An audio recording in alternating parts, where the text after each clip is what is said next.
नांदेड़ जिले के लोहा खंदार असम्बली हलके में एनसीपी को बड़ा धचका लगा है। बीजेपी के सीनियर रहनुमा और रुकने पार्लियामेंट अशोक चौहान की मौजूदगी में खंदार तालुके के एनसीपी रहनुमा एडवोकेट विजय धोंडगे और डॉक्टर सुनील धोंडगे ने अपने सैकड़ों हामियों के साथ एनसीपी छोड़कर बीजेपी में शमूलियत इख्तियार कर ली। ये सियासी शमूलियत खंदार में मुनक्किदा एक अवामी जलसे के दौरान अंजाम पाई। इस मौके पर अशोक चौहान ने कहा कि धोंडगे बरादरान के पार्टी में शामिल होने से लोहा खंदार तालुके में बीजेपी की क़ुव्वत में इजाफा होगा और ये इलाका तरक्की के लिए नई राहें तय करेगा।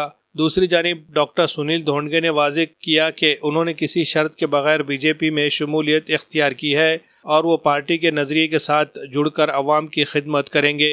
ये शमूलियत लोहा खंदार के सियासी मैदान में एनसीपी के लिए एक बड़ा नुकसान और बीजेपी के लिए अहम कामयाबी के तौर पर देखी जा रही है। अशोक चौहान की क़यादत में बीजेपी इलाके में अपनी जड़ें मज़ीद मजबूत करने की कोशिश कर रही है, जिसका असर आने वाले इंतखाबात में नुमाया तौर पर पड़ सकता है।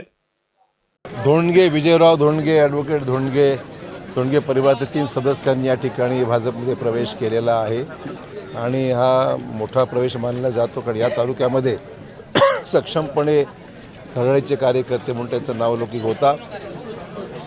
राष्ट्रवादी काँग्रेसमध्ये होते आणि त्यांना आज आम्ही प्रवेश दिलेला आहे। जिल्हा अध्यक्ष हजर आहेत, त्यामुळे त्यांच्या येण्याने कंधारमध्ये निश्चित फायदा होईल।